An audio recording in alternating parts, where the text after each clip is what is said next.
Good morning, everybody. How are you doing? Right. Morning. Yeah, that's good response. So, it's 10:30, so let's start. Yes. Who are you? Hi, my name's Norman, and I do a show called Gaming Historians about the history of video games, documentary series on YouTube. My name is Joey Desena. We have handy name cards here, so you don't forget our names. I do a few series on YouTube. One is The Way Games Work, which looks at the technical aspects of video games. So this panel stems off of one that I premiered here last year on video game preservation. Since then, Norm and I have been, this makes it sound much more impressive than it actually is, but touring this across the country. This is our third stop. Yeah. Actually at different conventions, and it's kind of been evolving this whole time. But basically the idea is, retro games, would you like to save your progress? Video game preservation. What is it? Why do we care? Well, how do you do it? Et cetera, et cetera. Both for your own personal use, and also what the professionals are doing to make sure that we know we have working Pong machines in another 100 years, basically. Yep. So, first off, why do we care? Well, let's talk about preservation in other forms, and because this isn't just limited to digital media, video games, movies, music. The original OG preservation effort was books. These are a few examples. Marguerite's, which was Homer's first epic poem. No copies exist anymore. There's only references to them from other people from around the time. Herman Melville, who wrote Moby Dick, he wrote another book called The Isle of the Cross, and it was turned down by his publisher, and no one knows what happened to it. After he died, his books got more famous, and people looked for Isle of the Cross, and no one knows where it is now. And I believe that is Herman Melville apparently celebrating his birthday. Yeah, this is the actual photo. I love Googling with search. And then Ernest Hemingway, he wrote a bunch of short stories after the Great War, put them in his wife's luggage, and then that was stolen off of a train. So there are a bunch of Ernest Hemingway stories that were written, but don't know where they are. Yeah, some guy has them, I guess. Some guy. The funny thing is that very frequently, especially when a form of media is new, people don't think about preservation. It goes, oh, this is this new exciting thing, it'll be around forever, why not? Or they just don't even think about it. Yeah. Another great example is movies, which is really only about 100 years old. Well, no, I guess at this point it's a little bit older than that, but slightly, around 100 years old. And so this is a quote from the totally not made up, but it sounds at Film Foundation, which is actually, I think, a foundation created by Martin Scorsese to preserve films. Mm-hmm. And literally, this is true. Half of all American films made before 1950, and over 90% of films before 1930, essentially, are lost forever for various reasons. People don't think about preserving, like I was saying. A lot of the film stock used, especially early on in the history of movies, was extraordinarily flammable. There would be fires, whole warehouses would burn down. So this is actually a clip from a movie called Cleopatra that came out in 1917, something like that. It was the biggest movie of its day. It cost millions of dollars to make at the time, which was, actually meant something back then. And also had, thousands of extras, et cetera, and this is literally the only surviving clip of this blockbuster mega movie. It's just a little bit of slightly scandalous Cleopatra dancing. So all that effort gone forever, and also my computer's having problems rendering that, but you get it. It also moves on to TV. In the 70s, no less. Oh yeah. There might be some fans of a little show called Doctor Who in here. Never heard of it. It's been going, just recently celebrated its 50th anniversary, but the thing is the BBC would record these shows on these big, expensive tapes, and reruns weren't much of a thing at the time. There was all sorts of issues with, how much do you pay actors if they have reruns? They would actually do live performances, and that was it, and they wouldn't even record it because they didn't want to bother with the legal ramifications. So BBC would have they would have their tapes and they would not even bother preserving them up until about the late 1970s. They wouldn't even bother. They would just trash these tapes. It was like a storage problem. Like, we don't have room. Yeah, or they'd these reuse the tapes for other purposes. So this is the only surviving. There's almost 100 episodes of Doctor Who that are gone. They don't exist. The best there is like people recording it with their audio cassettes back in the 70s off of the TV. But this is the only example of the first Doctor's regeneration. This is the only part of this episode that exists from like 1966, and luckily this was saved because it was shown during the 10th anniversary special.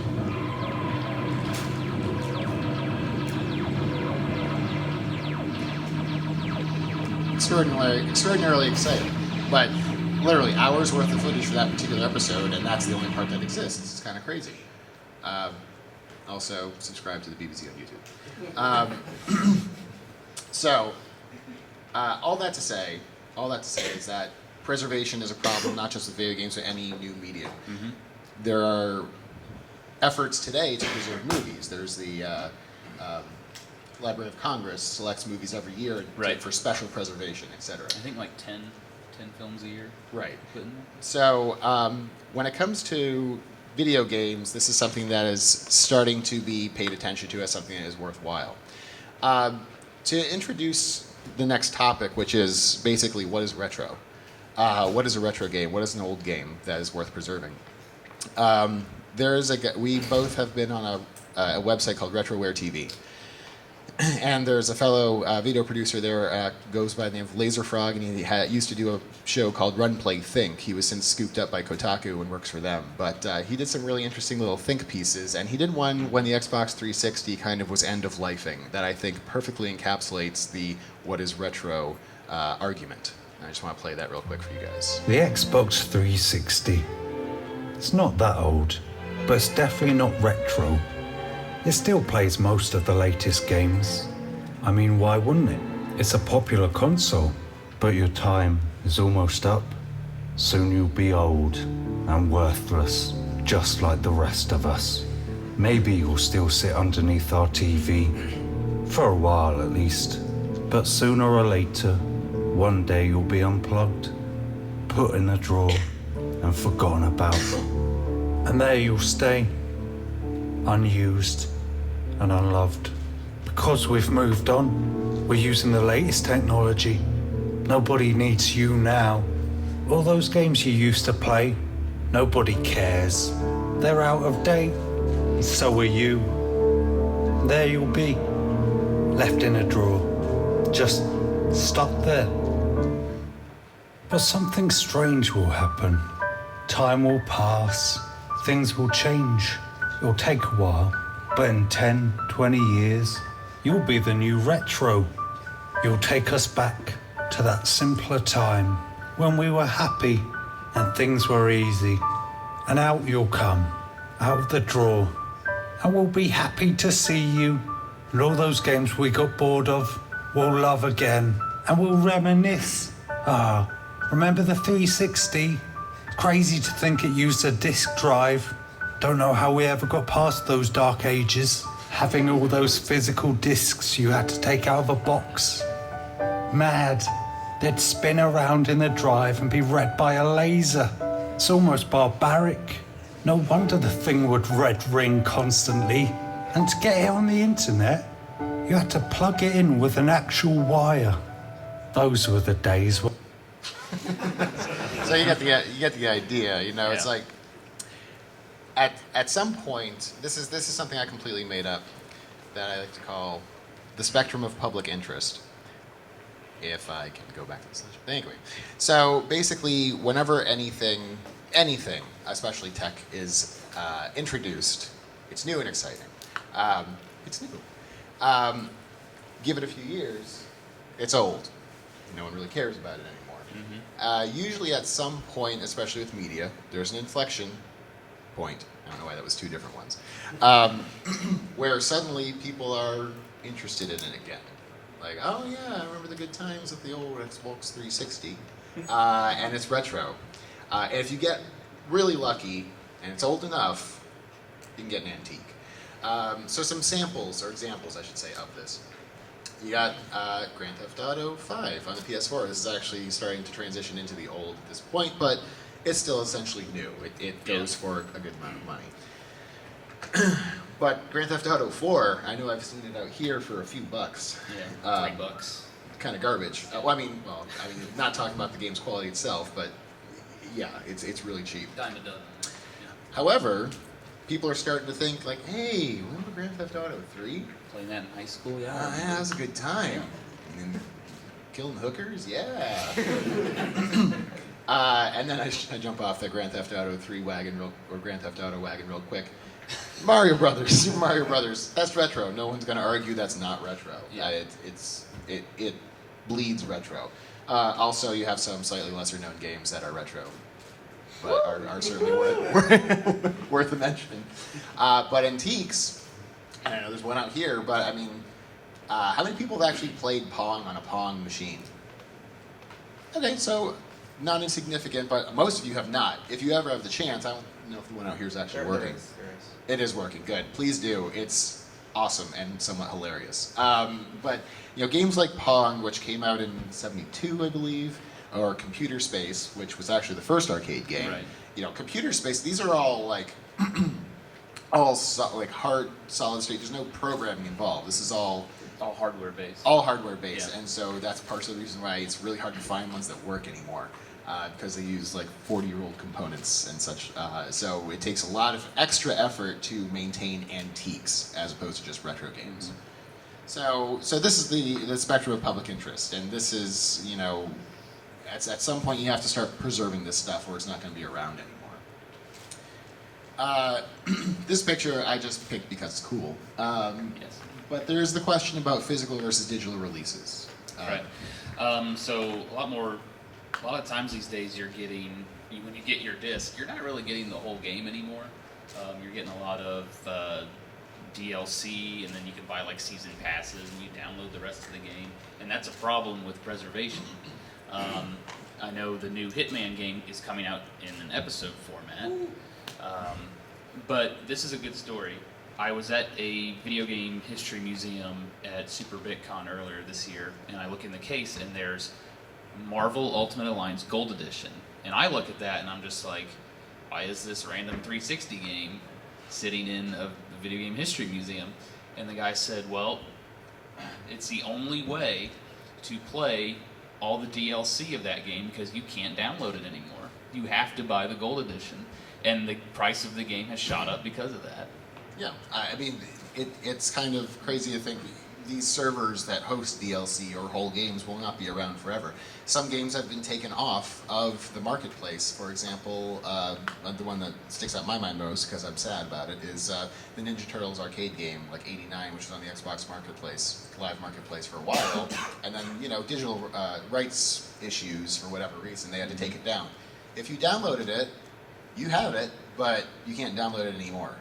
So it's like for a very short period of time, you were able to digitally purchase and own that game, and then it's gone. You have to have it now stored on your local disk to play it anymore. Right. And that's been an issue for a while. I did an episode once on the Satellaview, which was a way to download and play games in Japan in the 90s on your Super Nintendo via a satellite service. And some of these basically floppy disks that have these games downloaded and stored on them can go for, like, a blank disc by itself can go for not that much yen.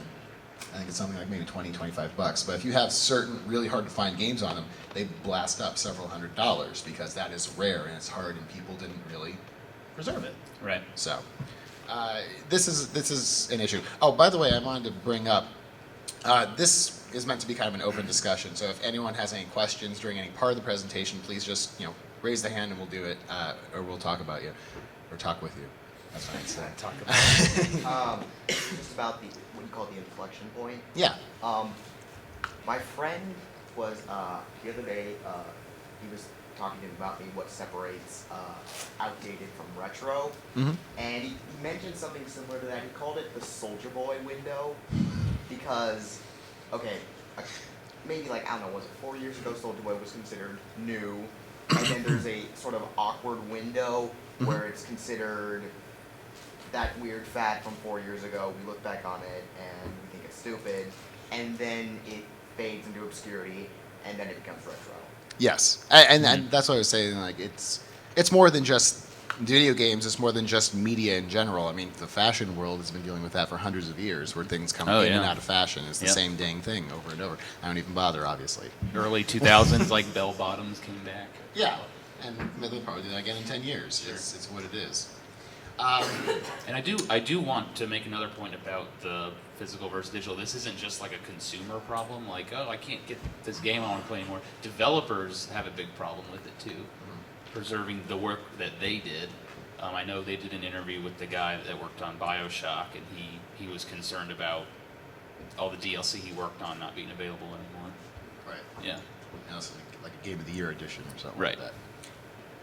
So kind of along the same lines of that Turtles game, PT is a more recent. That's a great example, actually, PT. There's more and more Yeah. examples coming all the time. It's yeah. And then people throwing their PS4s on eBay for $600. I have PT installed. Yeah, and that's an issue, especially with PS4 and Xbox One.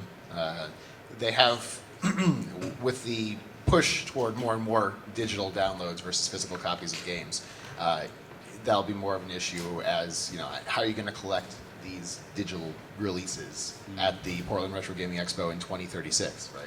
Yeah. Like, oh yeah, I remember the PS4. Too bad there's no physical copies of this particular game I want. So going on to just a little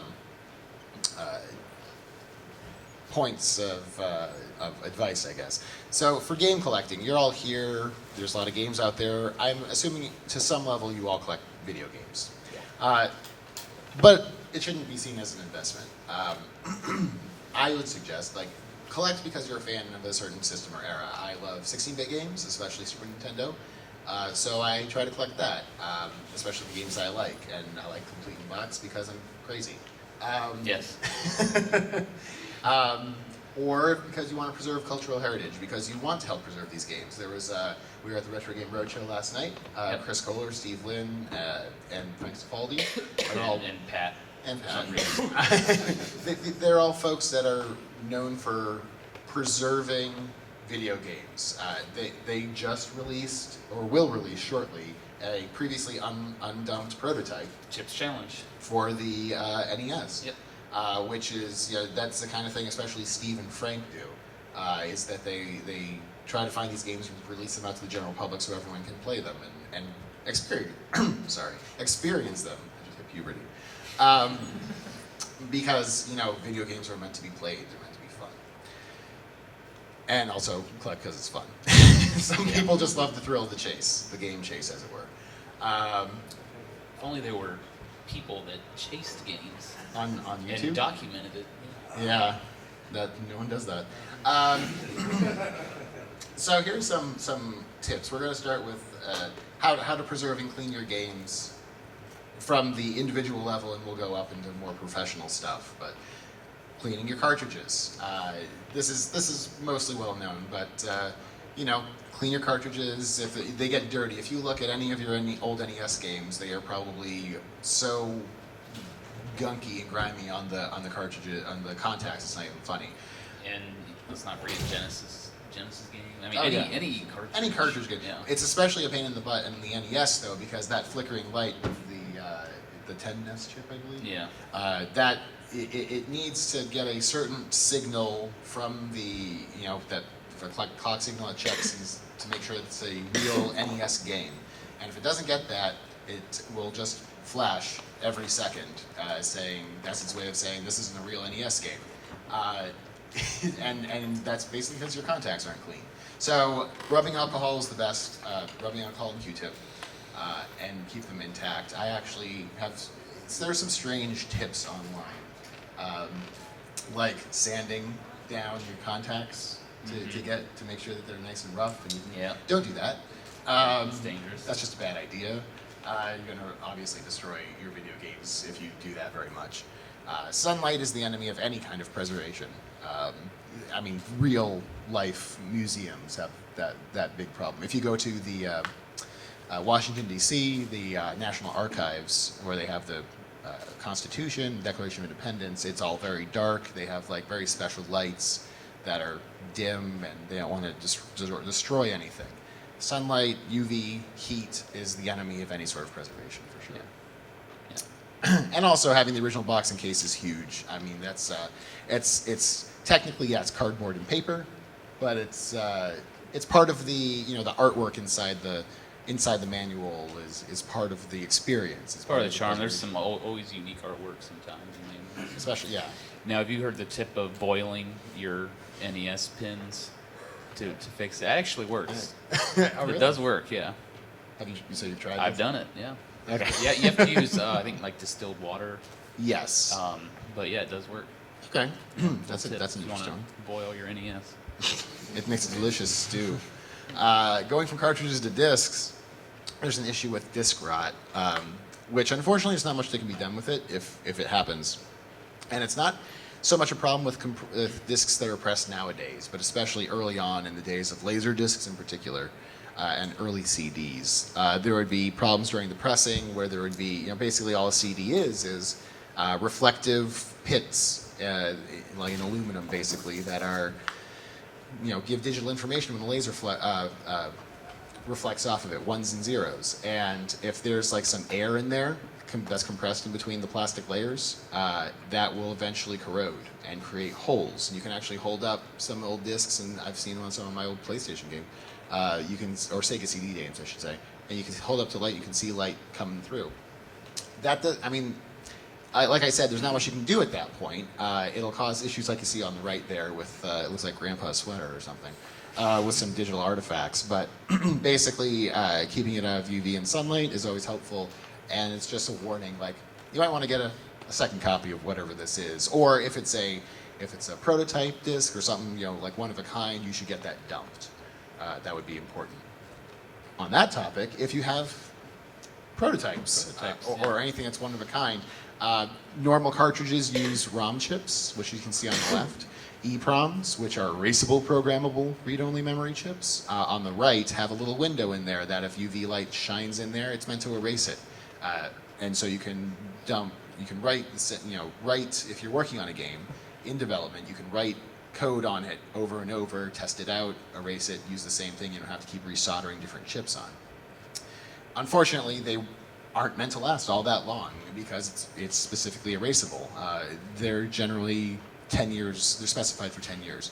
However, you still have lots of NES prototypes flying around that are still, if they're kept, in good condition, will still last a while. Having said that, it's better to be safe than sorry and dump any information you might have if you collect or come across prototype games, or one of a kinds. Cartridge Lifetime. This A lot of stuff to talk about. always makes me sad. This one on the right. So, some issues with Cartridge Lifetime in general. Capacitors are always, they're very frequently the first electric components that'll fail in almost any system. Yeah. There's a big problem in the early 90s with capacitors in the electronics industry as a whole. So with Let's talk about Game Gear. the Game Gear is notorious. You're very, very lucky if you have a Game Gear today that actually works completely. You have to replace the capacitors in them because they just had bad batches of capacitors you got to replace. And it's a relatively simple fix. It's just a capacitor, which are Yeah. cheap as crap, but yes. So, for example, if in particular you have a Game Gear that doesn't work, try changing the capacitor and you'll see. But also there can be capacitors on game cartridges that need changing. Battery leakage is also an issue. Most batteries are lithium ion in cartridges for battery saves. They won't usually leak. But there are lots of video game peripherals or systems that use alkaline batteries, which are prone to overage, as they age or temperature cycle or whatever. I'm sure everyone here has seen an alkaline battery leak. It's like that the acid comes out in that kind of white powdery form and eats away at everything. Yes. So if you're storing your old Game Boy or Virtual Boy or whatever, make sure there are no batteries in it. Definitely take those out. Solder joint corrosion is also a possibility and something to look for, but not all that common. Did you want to talk about battery replacement? Sure. This is actually very common in, I think the number one game is Pokemon, where the battery dies. Yeah. But it's actually a very easy fix. If you open up the cartridge, you can take out the old battery, put a new one in. You can even put it in with just like electrical tape. Just like Yeah. tape it in there. Yeah, these contacts are generally soldered down, and if you have a soldering iron, you feel handy with it, that's fine, go ahead and use it. But I see a lot of fixes online that are just like, yeah, rip this off and put some duct tape on with a new battery, it works fine. So Yeah, as long as it makes contact. it doesn't take all that much. And you'll see like kind of discounted Pokemon games in this hall that are like, oh, battery doesn't work, so it's cheap. Grab it, get like a $1 battery, and suddenly you have a perfectly fine game for another decade. Question on when you're changing the battery on these games. I've used we soldered new batteries onto NES games that either I've gotten and were mine from when I was a kid and just wanted to make sure that it was safe. But I have some old SNES RPGs that really don't want to take the battery out because I'm afraid it's gonna. You're gonna lose your save. And it's like, Yeah. you know, it's kind of hard for me to do this, and all the hours I put in as a kid.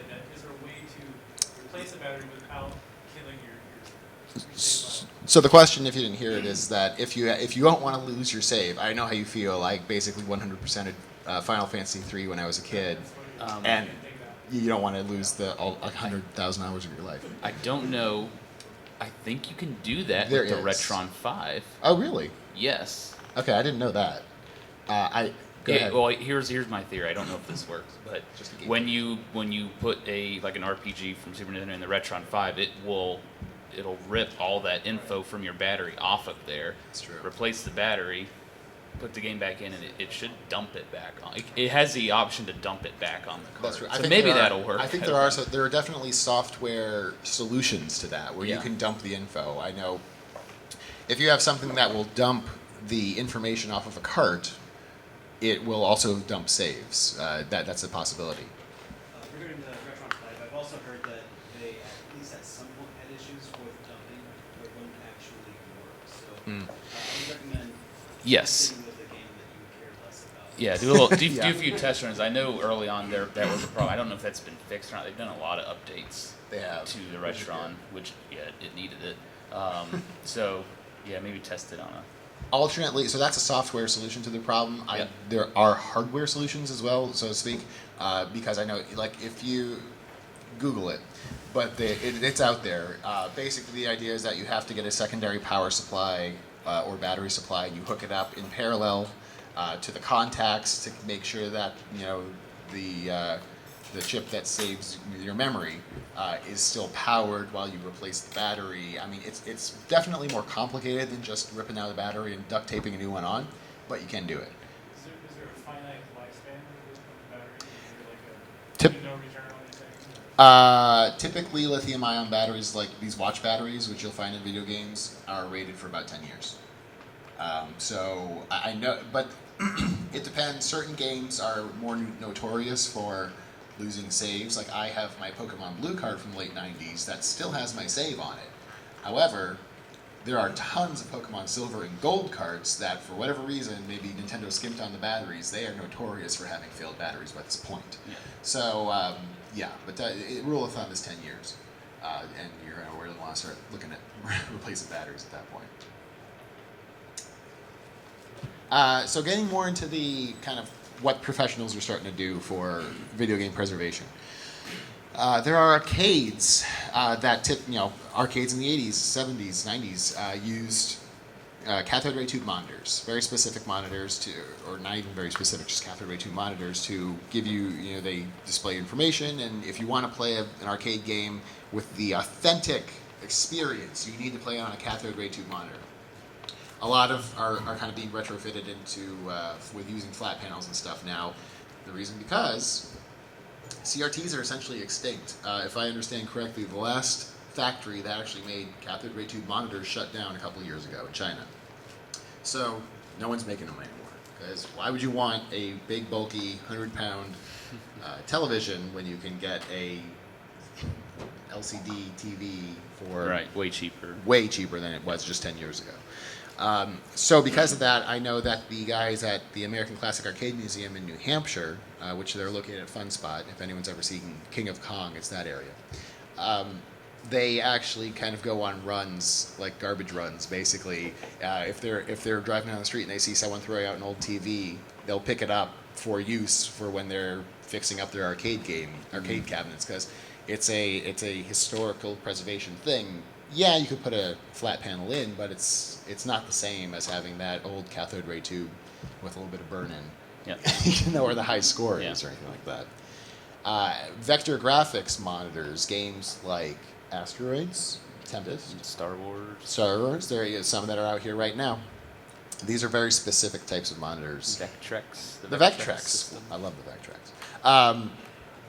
Basically, normal monitors, cathode ray tube monitors, do what is called a raster scan, where they have an electron gun that shoots electrons at a phosphor screen very, very quickly in a pattern down like this, over and over, and it refreshes, and that creates the illusion of movement. Vector graphics monitors basically have the electron gun shoot out specific shapes. That's the word I'm trying to say. Which you see here, it makes for a very crisp, clean, usually monochrome looking experience. But it's a very I love the look of vector graphics monitors. Asteroids obviously is the most classic example, but you might, as you might imagine, these are even harder to find in normal cathode ray tube monitors. They're very specialized. We were just kind of joking before the panel. It's like, oh, if you got a Vectrex and it's broken, too bad. It's over. You're not really gonna, yeah. I mean, that might be a little bit of an overstatement. There's probably some ways to fix it, but if your monitor just blows out, it is hard to find a replacement to fix it. You're just going to have to get a new one. And this is especially hard for a lot of arcades that are trying to keep games like Asteroids maintained. Yeah. Laserdiscs are an even harder issue. So, Laserdisc players and games for them, like Dragon's Lair, like Space Ace, these Don Bluth animated games that are, I mean, as games, personally, they kind of blow, but, you know, it's basically a QuickTime event, the game. But they're gorgeous games, you know, animated, again, like I said, by Don Bluth and his team. But when these were introduced, they were put in these big Laserdisc players, which were designed to play one movie maybe every few days for a few hours, and that's about it. And they sit in your entertainment center, and everyone's happy, and it'll last you a good while. You take that, you put a game in it that's playing 18 hours a day in a stuffy cabinet, usually in the bottom, where frustrated players will kick it. Yeah, it's not going to last too long. So the lifetime on these particular games in the 80s would be something like maybe a year if you were lucky. And then you're stuck with an expensive bit of broken hardware. What do you do with that? Well, usually you rip out the guts, you throw it in the trash, and you put some new game in the cabinet, because cabinets are recycled all the time into new games. So, for a few decades, it was very difficult for anyone to play these games because of this problem with the hardware and replacing it, etc. So this is where emulation really saved the day in the around 2000. There was something called the Daphne, which is named after the princess in Dragon's Lair. It's the first ever arcade laserdisc emulator, and very much more often than not, if you're playing any of these games anywhere, it's going to be emulated. It's just a PC sitting in there that emulates the software. And again, that's the only way you can play it, essentially. Now, I know that the same team that made that emulator is working on a code named Dexter, which is the hero from Space Ace, I believe. Yeah. Which is actually a hardware replacement. It's like more realistic, more saving the actual experience from back in the day. It's supposed to be a more robust hardware laserdisc player that you can still, if you have these giant platters, laserdisc platters that you can play the game off of. But I believe that's still in development. Game company involvement. Yeah, we touched on this earlier. But again, it's not just a consumer problem. There are developers and game companies that sometimes struggle with keeping documentation or code. There's a great article by John Anderson where games Yeah. go to sleep. Where he actually, how many companies did he reach out to? I believe he reached out to like 87 different companies. He just asked if they had a system in place Yeah. to preserve. He specifically asked each one, how important is it? This was a multi-part story. This is excellent. And I put these up here. These specific articles are from Gama Sutra. Please, like, this is your homework. Read these articles. These are amazing. Yeah. But he basically just asked, how important is it for game developers and publishers to preserve their video games for future audiences? And what methods are you doing to do so? Only 14 really responded out of 87. And he got answers such as, IRM Software Engineering revealed that it has no intact source code from the 1980s. No source code. But still maintains ROMs for almost all of their games. Taito revealed that some of the promotional materials associated with its games have been lost. Right. Digital Leisure revealed that the original source code for Dragon's Lair and Mad Dog McCree, which was another Laserdisc game, was either lost or could not be accessed due to the media that it was stored on being corrupted.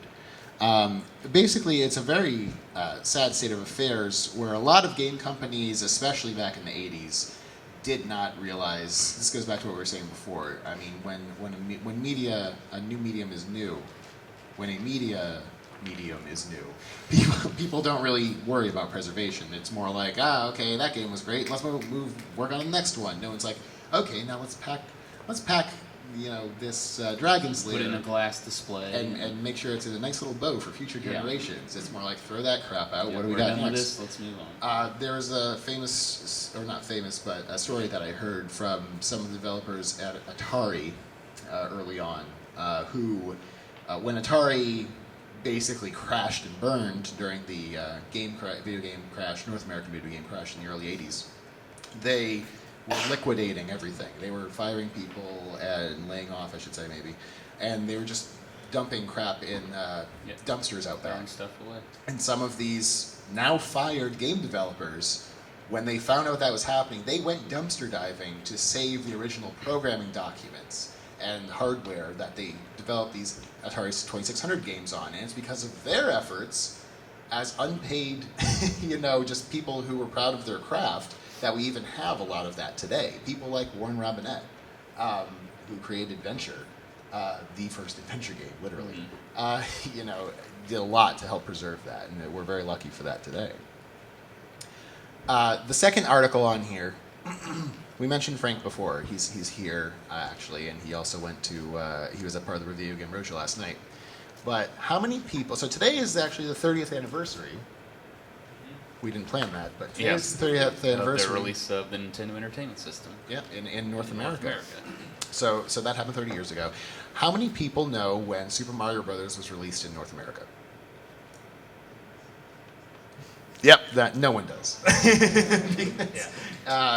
We have a date for Japan, but literally there's not even a smoking gun. Most people will say it was sometime in 1985. There's not even a smoking gun that's true. It might have been really early 1986. Yeah, because the release of the NES was not very organized per se. No, there was it was kind of like it was a test run in New York. Test run in New York. Let's put these in the stores in the middle of the night, and there wasn't. I don't think it was that organized. And it's crazy to think about. Perhaps the most important video game of all time, arguably. Yes. We don't have a record of when it was released just about less than 30 years ago. Yeah. And this is the second article, sad but true. We don't know, we can't prove when Super Mario Brothers came out. It was written by Frank Cifaldi a few years ago in Gama Sutra. It's a great read. And we still don't, and that was 3 years ago, we still don't know. Maybe never will. Just a spoiler alert here, he says, he comes to the conclusion that, talking with a lot of people, again, no proof, but it probably was released in November 17th, 1985. So, if you want to celebrate that as Mario's birthday in North America, please do. Game company involvement. This is a big deal with the Iwata Ask series. Satoru Iwata, who recently passed away. This was he wanted to do a series that gave the perspective of the developers because there really wasn't anything like that around. He's like, well, we have some insight that nobody else does, and he wanted to preserve like behind the scenes of the making of these games. So he has that great series of articles and a few videos too. Yeah, with it's like people- 125 of them Yeah. online still, People in Nintendo that worked on these games. and even outside of Nintendo. Yeah. Like he was a really great champion for he. Part of the reason why his death was so shocking and sad to the whole community at large is that he was very obviously a gamer and he loved video games and he loved making video games and he wanted to share the insights that people like Shigeru Miyamoto or Shigesato Itoi had when creating these games. And so he discussed the ins and outs of the development with them. Yeah, I'm just looking now. I'm kind of distracted. I wonder what they're drinking there. Doesn't look like tea necessarily, but that's what I'm wondering. But I highly suggest if you haven't seen any Iwata Asks, please make use of them. And because of his involvement, Nintendo's actually gotten pretty good in starting. Perhaps there's no video game company currently out there that is as storied as Nintendo. Yeah. I would say I don't even think you could really argue that. And so it's good that they're starting to make note of that and kind of own up to that responsibility. And you can thank Iwata for that too, because Hiroshi Yamauchi didn't talk to the media ever. Like, it was very private, kept most things secret, and Iwata kind of opened Nintendo up. Yes. For the world. And it really, and again, his passing also makes me think that we are very lucky that we live in or that we're such fans of a medium that we have most everyone that has been around since the beginning. They're still alive. Like I said, Warren Robinette, still around. He made the first adventure game. Ralph Baer, who made the Magnavox Odyssey, the first home video game console, he just died about a year ago. Yeah. We're very lucky that we have most of these people still around to interview and talk to. People like Shigeru Miyamoto, Shigesato Itoi, Will Wright, Inafune, Yuji Naka. all these people, they're still around. And hopefully there's more effort to preserve their experiences and their thoughts and insights. Not to get too morbid, but before they all pass. Another 30 years or so, there's going to be a lot less around than there is now. So, let's wrap up a little bit, because my voice is completely going. Some organizations on the case. I already talked about ACAM. This is the American Classic Arcade Museum in Weirs Beach, New Hampshire. It's also a fun spot. Like, they build themselves as the largest arcade on the planet. If you ever have a chance to go, it's pretty awesome. National Museum of Play is in Rochester, New York. They have, I think it's the Strong Museum of Play. Strong, yeah. Yeah, and they, not just video games, but all sorts of games and toys. I've never been there, but, I mean, you read things like when Chris Kohler goes and he will be researching something for an article on Wired. He's like, okay, I'm going to the Strong Museum of Play to look at their massive document section, things like that. So they're doing a great job.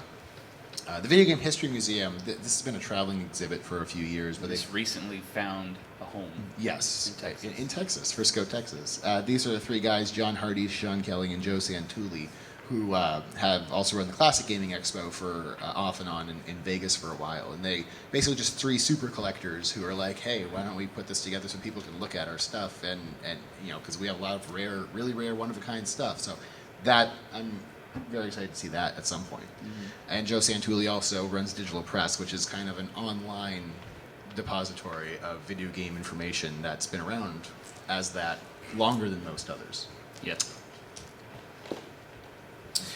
There's the Video Game and Arcade Preservation Society, which they're dedicated to saving the physical cabinets and the games in them. So they have a lot of engineers on what part of that society that try to fix these games and preserve them the way they were. And then the Smithsonian had an exhibit. I don't know if it's still going on. They had the art of video games. They extended it and it traveled for a bit. This is actually a picture from that. It was a little bit more on the art of the video games themselves, but it shows a lot about how much video games have entered popular culture as more than just a niche, for nerds kind of thing, right? Yeah. A side note on all this is that something I do is there's a thing on Amazon. I buy crap load of stuff from Amazon, but if you go to smile.amazon.com, they will. It's just using the same thing as Amazon, but a portion of your purchase of whatever you buy will go to any charity of your choice. And a lot of these organizations are charities. I personally have ACAM as mine, so anytime I buy like cat food or whatever on Amazon, like cats got to eat, right? 3% of that will go to. So I highly encourage all of you do your shopping off of Amazon at smile.amazon.com instead. These are all great organizations, but I'm sure you all have other ones you might want to do as well. Just might as well use it, right? And people like you, people who come out to retro gaming expos to buy games and talk games, thank you for that, because if the public is not interested, nothing will be preserved. Right? Basically, if no one ever goes to museums or anything like that, it's kind of all for naught. So thank you all. Pass it on to your next of kin, et cetera, et cetera. You have a question right here? Yeah. Is there anything out on the arcade floor right now besides the ROM machine that you should sort of be checking out, sort of right now? So question about, is there anything out there on the arcade floor, which is a great arcade, is there anything kind of rare that you should check out? That Joust pinball machine. I was is kinda literally cool. about to say, yeah. I've never seen one of those. 2-player pinball machines, where it's like 2 people playing across from each other, are kind of rare. I've seen 2 ever, and one was here. It's awesome. Please check that out. It's a Joust pinball machine. It's really cool. Yeah. Baby Pac-Man. Baby Pac-Man is really neat. It's a weird combination of a video game up top that you play, and then you go into a special corner. And when you go down, it goes down and then to you the play pinball down there. Yes. I love really random slapped together stuff like that. Yeah.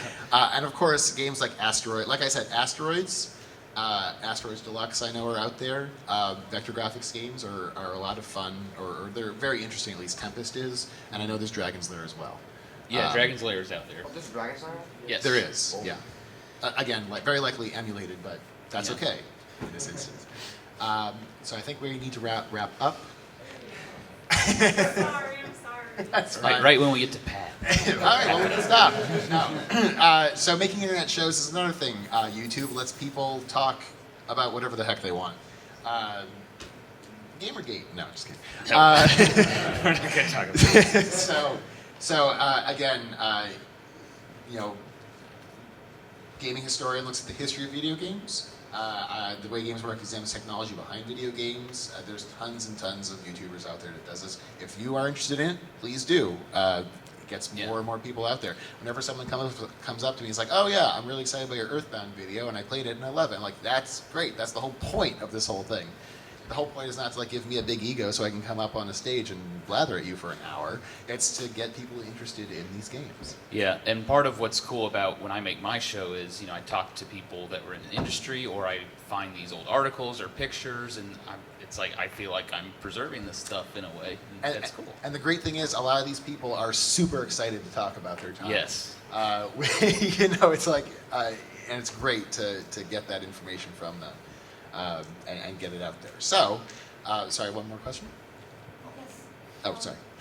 Yes, what can we do about games that are so clogged with DRM that you have to resort to legal means in order to preserve this game for So the question involves games that are they have so much DRM. DRM, it's hard to. or games that are done with them and Yeah, the only way to play them is through illegal means. Yeah. I say fight the power. Do it. Sorry.